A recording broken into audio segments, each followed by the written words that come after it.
قبل ما تنام، وفي اللحظة اللي كل حاجة فيها بتقف بيظهر صوت غريب ملوش مصدر.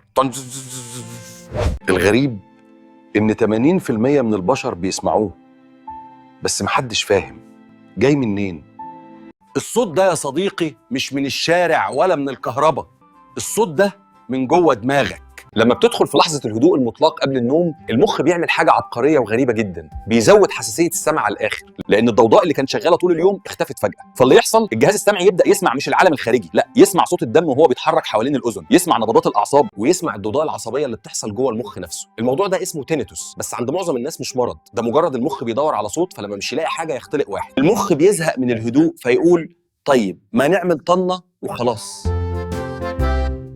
لو الصوت خفيف ومش ثابت ده طبيعي جدا وبيحصل ل 80% من الناس عجيب. لكن لو بقى عالي مستمر او معاه دوخه ساعتها لازم دكتور. إنما لو سمعت طنة النهاردة افتكر إنك مش لوحدك، ده المخ بيهمس لك. قول لي أنت بتسمعها وبتسمع أنهي نغمة، واكتب لي في التعليقات، وما تنساش تعملي لايك وشير، وأشوفكم على خير.